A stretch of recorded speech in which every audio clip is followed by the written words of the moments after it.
how you see the outlook for the rest of the year. We were speaking with the global bankers about some of the growth numbers and what to expect, but what would you say is the biggest challenge to the global business outlook right now? Well, I think there's two things that you think about. The first is all the challenges of instability across the region here, of course, with what's going on in Gaza, but also the challenges of Ukraine. And when you put those two together and the Red Sea, and you add these variables into what already is turning out to be probably the lowest growth of the last 35, 40 years in the world, you put those two factors together, and that's something we've got to keep a close eye on. I believe that without real economic growth, as I said a little while ago, you cannot have prosperity and you cannot have peace. Peace and prosperity come with growth, and that's really important. You and I have also spoken quite a lot in the last couple of months about how the World Bank is evolving and adapting to some of these challenges, internally in particular, but also externally. Let's start internally. What changes are you putting in place to adapt? So I think what my assessment from listening to clients of the bank as well as listening to employees in the bank was that the bank needed to get two or three things done right. And the first one is the speed and turnaround time of the things we work on. So to give you an example, it takes us on the average 19 months from the time we start discussing a project with a country all the way to the time it gets approved by our board. And then it takes another 9 to 10 months before the first dollar goes out the door. Now that second part has a lot to do with the capacity of those countries to absorb projects and get their own approvals. But the first part, the 19 months, is ours. There's good reasons for some of the time. These things don't get done in 2 months, but 19 is way too long. So what I'm aiming for is to get down to 12 by the end of the year. We're already down by 2 months from 19 to 17. We've got a little time to go. We're going to get to 12. I don't know if I'll get to 12 or I'll get to 13 or 14, but I'll get to a much lower number than 19. That's the first task. To me, development delayed is development denied, and we have to change this. The second task is to invest in the capacity of those countries so that the 9 months that they take in turn to get approvals, and then sometimes the years it takes to complete a project can be brought down. And there we have these amazing subject matter experts in the bank in different topics. You want to discuss water? We've got hundreds of people who understand all aspects of water. And so getting these people to be available to devote their time to building capacity in the receiving country is the second big part of what I'm trying to do, just as one set of things. There's other things of this type, Dan. We're working on different aspects of how we cooperate inside the institution, across the different parts of the institution. So we have the IBRD and IDA, which are the lending arms for the poorer countries and middle-income countries. We have IFC, which works with the private sector. We have MIGA, which provides sort of political risk guarantees. And the idea is to get these three to work much better together so that clients don't have to go to 3 places in the bank for one project. So to start out with, starting in July, in 20 countries, we're putting the management teams together and creating a single window to the entire World Bank group starting in July. If that does well, we do it with more. Things of that nature, changing the incentive systems inside the bank to drive this idea of working across silos is a large part of what we're trying to do. What can you tell me, sorry to interrupt, what can you tell me about some of the opportunities and the projects that you're working on specifically in the region today, and how is the World Bank really moving the needle in this part of the world? So that comes to the outside angle as compared to the inside. And I think the most important thing we've done is to change our vision from being only in the business of eradicating poverty to saying we will help to eradicate poverty, but we will ensure that it's a livable planet, meaning caring about pandemics, climate change, fragility, conflict, violence, soil degradation, forestry loss, biodiversity. You cannot imagine eradicating poverty without tackling these intertwined challenges. So to give you an example, in Dubai, a few months ago at COP28, we put out a whole series of things on what we would do in the green space. One example. So I'll give you the 4 or 5 things we announced. The first one was we would put 45% of our financing into climate-related financing, half for adaptation and half for mitigation. Why that? Because climate fight is not just about working on emissions from energy. It's also about helping countries who are at the receiving end of this problem manage their circumstances, from building, climate resilient agriculture to caring about the kinds of highways and schools and hospitals that you build that can be used through difficult times, to caring about digital education that can continue to deliver education even when a country is shut down to the catastrophe. These are all adaptation. People call them climate money. They're actually health, education, clean air, clean water. Climate has just become a word to reflect actually what is the cause of development, basic social development for people. So that was one announcement. The second one was we wanted to connect 100 million people in Africa to power by 2030. 600 million people in Africa have no access to power, none.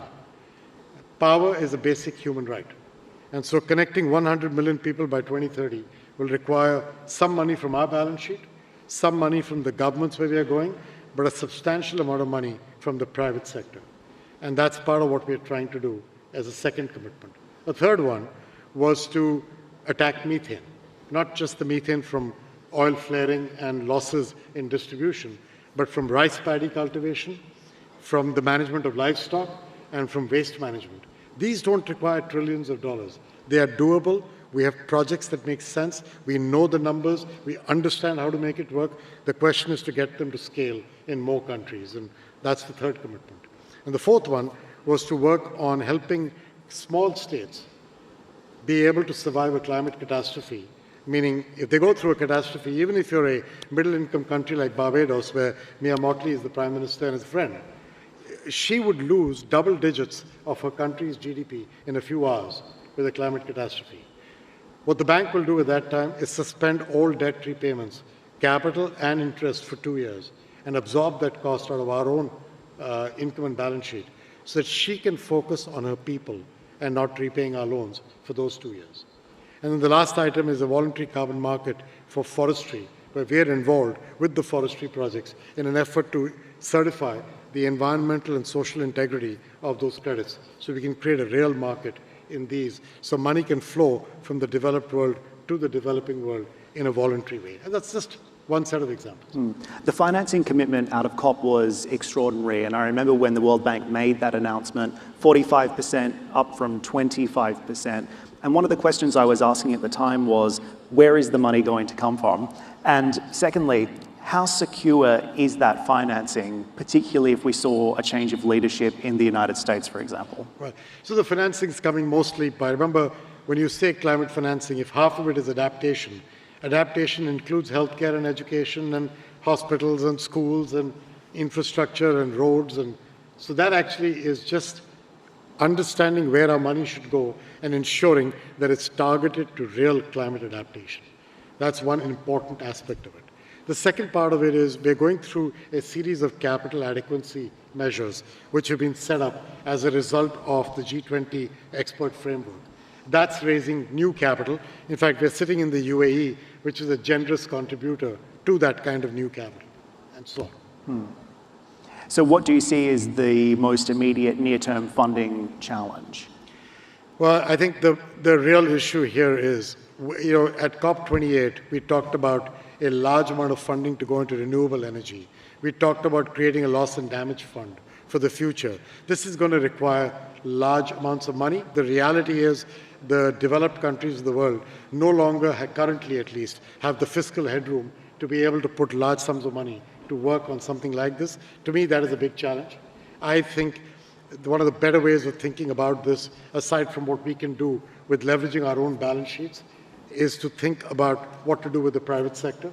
There is a lot to be done with them. We've created a private sector lab which is helping us understand what we can do better to help them put trillions to work in these countries. I think that's going to be mission critical to what we do. We cannot rely on government balance sheets and multilateral development balance sheets only to get this done. So how do you incentivize and de-risk that for the private sector? So there's a series of things that they talk to us about. And the first one really is, if you really want me as a private investor to put money to work in a country, I need to have some degree of regulatory policy certainty. And it's shocking how often they don't get that. So I think, therefore, one of the tasks, and the bank is good at working with countries on providing regulatory policy clarity. It doesn't get done in a hurry. It takes years. It takes discipline and dedication, but it's a very important part. And I give the example very often of how in India, as an example, Prime Minister Modi in his first term said, I'm going to go to 30% renewable by 2030. By setting that out and by creating a certain sets of regulatory policies, not everything that the private sector wanted was what he did. He has his own trade-offs to make. But he made a certain set of announcements. Today, India's installed capacity is at 40%. The generated capacity is still not at 30 because they still have to complete the technology and the connectivity to the grid for some of that capacity. But they've got 6 years to go. They will get there. The power of regulatory clarity is second to none for a private sector investor. The second part is the political risk guarantees that you might still need over and beyond that. That's where the World Bank can be useful. We have institutions called MEGA inside the bank that does this. We're today doing about $6 to $7 billion a year of guarantees. Our ambition is to get to 3 times that number by 2030. The third big issue is foreign exchange. So if you're investing in dollars and yen and you're going to get paid in local currency, and typically a renewable energy project is a 20, 30-year investment, that's a large unhedged exposure. To try and get past that is some of the work we are currently doing, saying, can we be part of that solution? So can the private sector investor take the first risk? Can the country, which is receiving the money, take some portion of the risk beyond an foreseen amount? And then for the tail risk, which nobody could calculate, can we step in and absorb it? So there are ways to do this in a way that de-risks not the natural risk which the private sector should bear, but the unpredictable risk to get them over the edge to bring the money in. And moving that capital in the right direction will be really important moving forward. Ajay, we only have a few minutes left, so I also wanted to focus on what you're going to be looking at next here. The World Bank now in its 80th year, which is just extraordinary, really. And I think what we've seen under your leadership in the last few months has been that reset internally that you spoke about, but also a total refresh on the World Bank's role and mission around the world. So what do you see as the biggest challenge to fulfilling your mandate right now, and what should we expect to see from the World Bank in the months to come? Well, the good news is that I'm not 80 years old personally yet, but I'm getting there. So the bank's 80 years old, but the bank has an incredible team of people. So if you want subject matter expertise on development, from primary education to skilling, from water to renewable energy, from rice paddy cultivation with lower methane to waste management, to you name it. The bank has people who not only are knowledgeable, but have worked and lived with their families in very difficult circumstances around the world and garnered enormous experience. That, to me, is the starting point of the institution.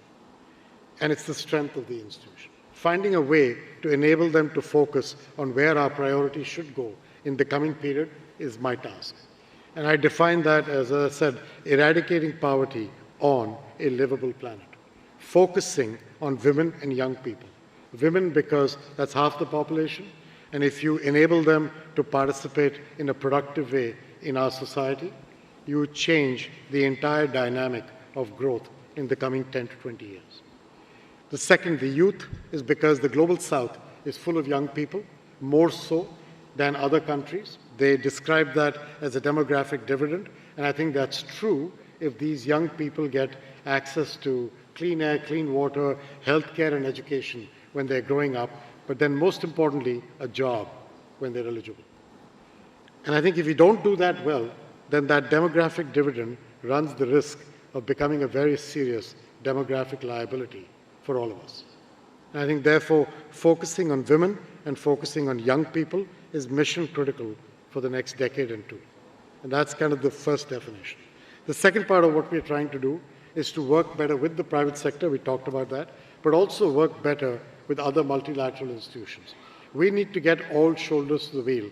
And after me, Kristalina is coming on stage. You can ask her how we're trying to work together. Tedros is sitting in the audience. Ask him or what the World Bank and the WHO are trying to do together. Ask my partners in the multilateral banks and multilateral institutions. We have to join ranks and work together. We don't have a choice. And as far as I'm concerned, the best way to do that is to create one-on-one partnerships with them that focus on a few priority areas each, and then go after them every 6 months at our level. That's the kind of thing I'm trying to get done. All of this adds up to many different things, but one thing you should think of is I'm here to fix the plumbing. That's what I tell everybody. It's not the world's most ambitious aim, but it is very important. The bank has to be set for the next 30, 40 years from what was a rich and storied history to where it needs to be for the next 30, 40 years. And that's what I think me and the management team are dedicated to.